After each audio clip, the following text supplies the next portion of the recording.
In 1974, Hyundai Motor Company unveiled the Pony, its first ever model produced on South Korean soil.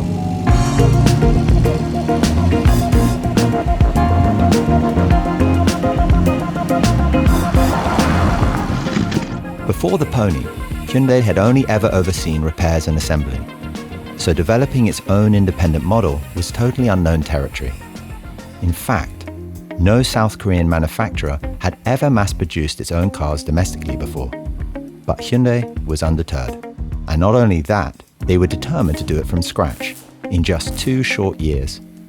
After searching the globe, Hyundai decided to take a bet on a young and renowned Giuseppe Giugiaro, asking him to design a compact car based on the Mitsubishi Lancer, not knowing that decades later, he would be named Car Designer of the Century. È quella di dover valutare, malgrado il desiderio di fare prodotti sempre più avanzati con delle proposte innovative, quello di doversi accontentare di un settore, di un paese che si stava via via organizzando. Quindi ed è nata questa vettura che ha avuto importanza, la Pony. To work alongside Giugiaro, Hyundai dispatched a team of product engineers to Italy. Assisting them was Mr. Lee Chung-gu, who later went on to become president of the company. 이제 새로 고유 모델을 처음부터 시작한다 그러니까 뭐 어떻게 하는지도 모르고 그냥 출장을 갔던 거죠. 그런데 가서 보니까 하얀 백지에 이제 점을 찍어가면서 선이 나타나기 시작합니다. 전혀 모르는 길이죠. Mr. Lee first came to Turin aged just 29 to start work on the Pony. And now, nearly 50 years later, he's returned to meet Giugiaro.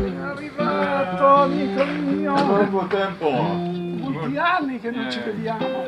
Benvenuto. Il nostro rapporto lavorativo ha una storia abbastanza curiosa. Perché?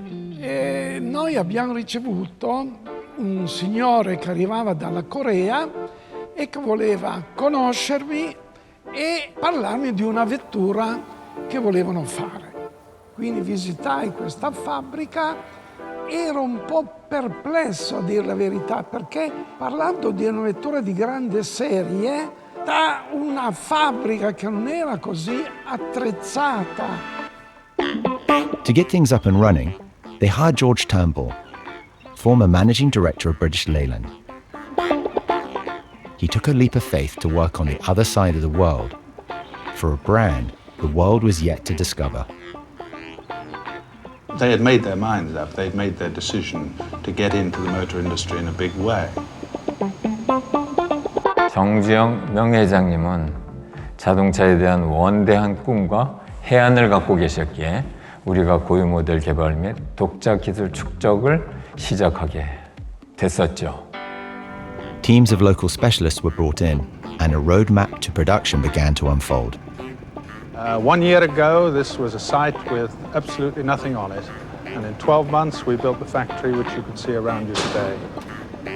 Abbiamo avuto una percezione che il gruppo di ingegneri di cui lui era il responsabile, che erano molto determinati per fare velocemente questa vettura, che loro hanno fatto quello che altri hanno impiegato parecchi anni di più.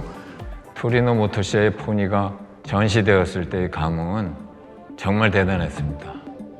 이런 짧은 시간에 그 명작을 디자인을 하고 그다음에 수출까지 했다는 거는 이 세상에 어떤 누구도 다시 지금 현재 한다고 그래도 불가사의한 그런 프로젝트를 주자로 덕분에 우리가 해냈고.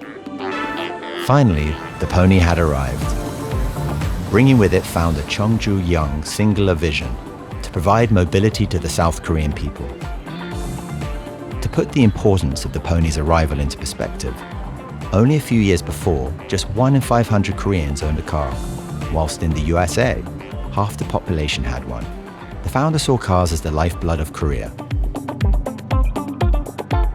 If a country's land is compared to the human body, roads are blood vessels, and cars are like blood flowing through the vessels.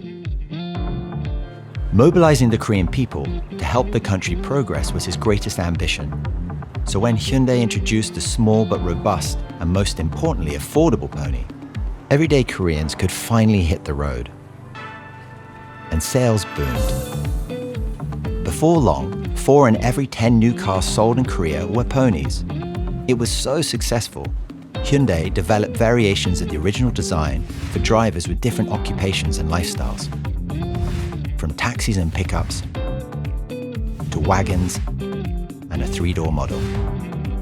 There was even a sportier version, the Pony Coupe Concept, also designed by Giugiaro. Although development of the project had to be halted in 1981 due to a global economic recession, the Coupe Concept showed Hyundai's willingness to shake up the industry. The pony quickly became a status symbol in South Korea. People would pose for photographs in front of theirs. It was a sign that you had made it. The pony was so cherished, it earned itself the nickname Gukmin-cha, which translates to the people's car. And the love for this little car has endured into the present day.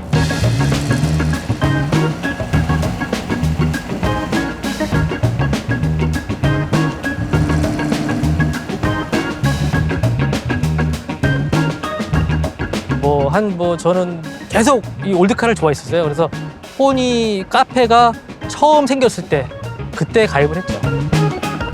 우선 포니는 제가 어렸을 적에 이제 아버님께서 그 택시 운전을 하셨었어요. 그래서 택시 운전을 하시면서 있던 그런 옛날의 향수가 많이 이제 깃들어 있었는데, 지금도 부모님한테 이렇게 차를 끌고 가면 부모님도 그냥 즐거워하세요. 지금은 BTS처럼 한류 콘텐츠가 우리 대한민국을 알리는 걸 많이 하잖아요. 근데 70년대, 80년대는 사실은 우리 대한민국을 알릴 게 별로 없었어요. 근데 이 차가 수출되면 정말 이 차는 움직이는 대한민국 국기 같은 역할을 했었거든요. In 1976, the first ponies left Korean shores for Ecuador, followed by Belgium, the Netherlands, the UK, and many other countries. And shortly after, in the early 80s, production began on the second generation pony. The restyled and roomier Pony 2 was not only one of the earliest models to employ lighter plastic bumpers, it also marked Hyundai's first step into the North American market and exceeded all sales forecasts when it was exported to Canada, with over 126,000 ponies sold in just a few years. By the end of the 80s, the pony had become much more than a car. It was a cultural icon, loved far and wide by all generations. The pony's success was the catalyst to push Hyundai forward. From beginnings as an auto repair shop, the company grew into a construction company and then a car manufacturer, and ultimately, the global powerhouse it is today. And then in 2021, it was immortalized.